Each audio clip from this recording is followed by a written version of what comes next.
الحمد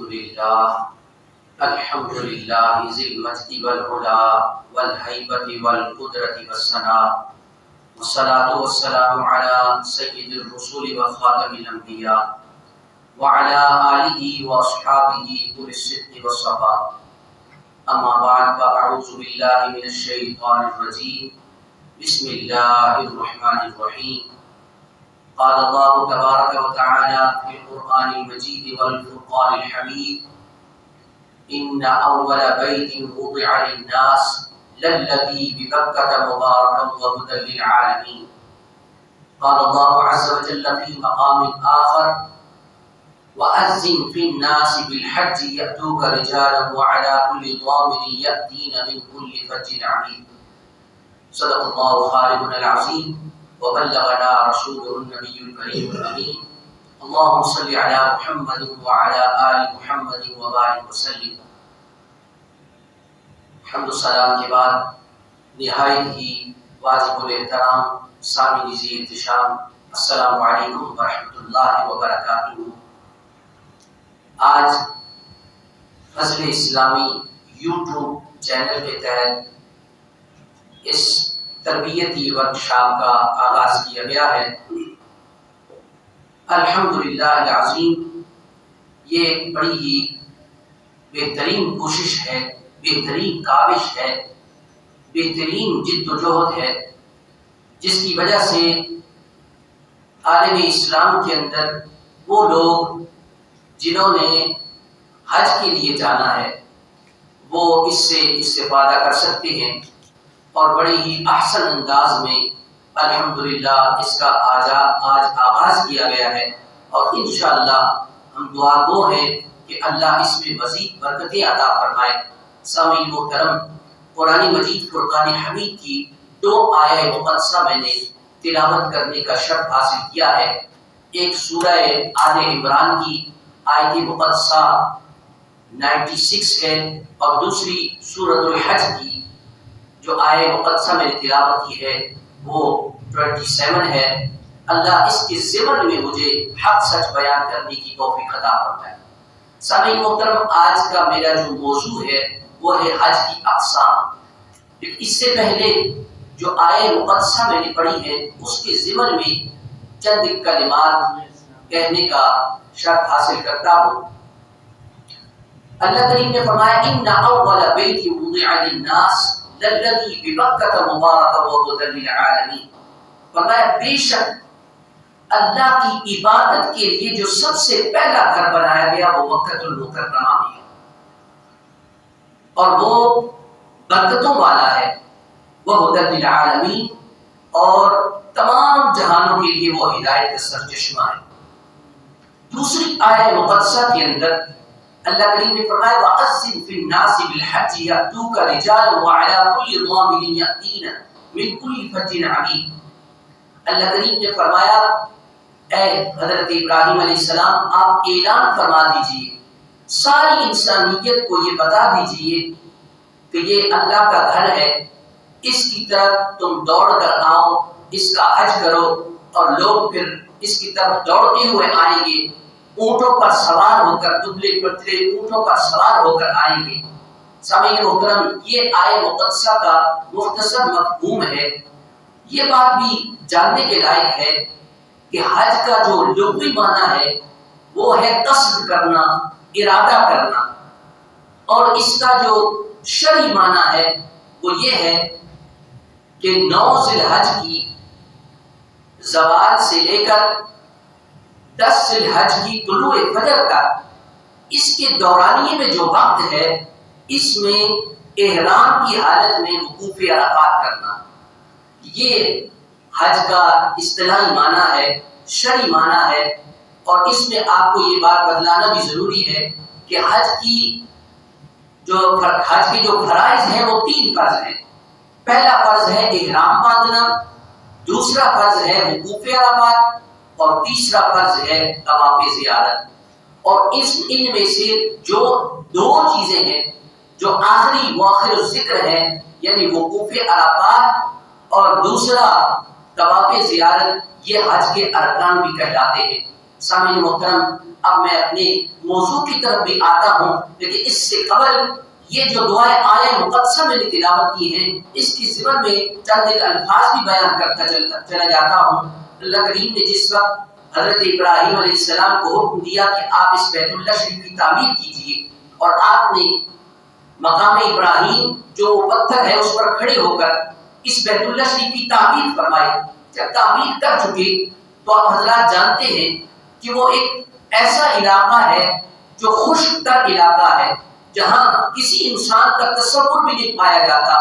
خشک گھاٹیاں ہیں، پہاڑیاں ہیں، یہاں پر کوئی سبزہ نہیں ہے، یہاں پر پتھر ہی پتھر ہیں، اب وہاں پر اللہ کے گھر کی تعمیر کرنا اور پھر حضرت ابراہیم کو یہ حکم دینا کہ آپ لوگوں میں اعلان فرما دیجئے کہ لوگ اس کا حج کرنے کے لیے آئیں، تو حضرت ابراہیم علیہ السلام نے عرض کی۔ جامع البیان کے اندر اور تفسیر ابن ابی حاتم کے اندر اس کو نقل کیا گیا، امام ابن جریر نے اس کو نقل کیا، آپ کی وفات 310 ہجری ہے۔ آپ نے فرمایا کہ حضرت عبداللہ بن عباس سے روایت ہے، جس وقت بیت اللہ شریف کی تعمیر حضرت ابراہیم علیہ السلام نے کی تو اللہ نے آپ کو حکم ارشاد فرمایا کہ آپ لوگوں میں اعلان کر دیجئے، تو حضرت ابراہیم علیہ السلام نے عرض کی کہ یا اللہ میں کس کو اعلان کروں، یہاں تو انسانیت کا تصور نہیں ہے، اگر میں اعلان کروں گا تو اس کو سنے گا کون؟ تو اللہ کریم نے فرمایا اے ابراہیم، اعلان کرنا آپ کا کام ہے اور لوگوں تک اس اعلان کا پہنچانا وہ ہمارا کام ہے۔ تو حضرت ابراہیم علیہ السلام نے ندا کی، حتیٰ کہ حضرت عبداللہ بن عباس فرماتے ہیں کہ یہ آپ کی آواز سارے کے سارے جو انسان ہیں، جنات ہیں، تمام مخلوقات نے اس آواز کو سنا، حتیٰ کہ جو باپوں کی پشتوں کے اندر موجود تھے یا ماؤں کی رحموں کے اندر موجود تھے، انہوں نے بھی اس آواز کو سنا، اور جس نے تا قیام قیامت اس آواز پر لبیک کہا، لبیک اطعنا لبیک اجبنا، جس نے اس آواز پر لبیک کہا، اس کو قبول کیا، اس کی اطاعت کی، تو اب قیامت تک جو بھی اس آواز پر لبیک کہنے والا ہے انشاءاللہ وہ ضرور اس بیت اللہ شریف کا حج کرے گا۔ سامعین محترم، اب حج کی اقسام کی طرف آتے ہیں۔ حج کی 3 اقسام ہیں، ان میں سے پہلی قسم ہے حج قران، دوسری ہے حج تمتع، اور تیسری ہے حج مفرد۔ یاد رکھیے حج قران اس حج کو کہتے ہیں جس میں جو بیت اللہ شریف میں حج کرنے کی ارادے سے آتا ہے، لیکن پہلے عمرہ ادا کرتا ہے، عمرے کے لیے وہ آ کر احرام باندھتا ہے، اور اس عمرے کے احرام سے ہی آگے وہ حج بیت اللہ کی سعادت بھی حاصل کرتا ہے۔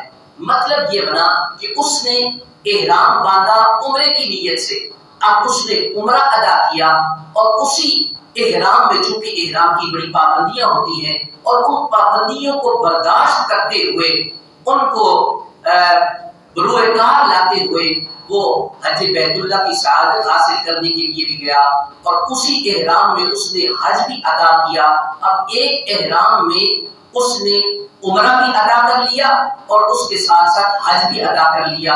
اب عمرہ اور حج دونوں کو چونکہ ملا دیا ہے، لہٰذا اس کو حج قران کہتے ہیں۔ اور دوسری جو قسم ہے وہ حج تمتع ہے، اور حج تمتع میں یہ ہے کہ بندہ عمرے کے ارادے سے احرام باندھتا ہے، اور پھر عمرہ ادا کرنے کے بعد احرام کو کھول دیتا ہے، اور جس وقت حج کے ایام آتے ہیں تو اس وقت وہ بندہ مومن دوبارہ حج کے ارادے سے احرام باندھ کر حج ادا کرتا ہے، اس کو حج تمتع کہتے ہیں۔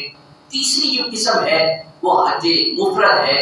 حج مفرد میں صرف اور صرف بندہ مومن وہ حج کے ارادے سے احرام باندھتا ہے، اور پھر حج کر کے احرام کو کھول دیتا ہے۔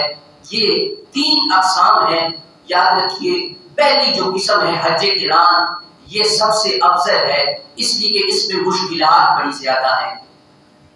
حج 2 چیزوں کا نام ہے، یہ بدنی عبادت بھی ہے اور مالی عبادت بھی ہے۔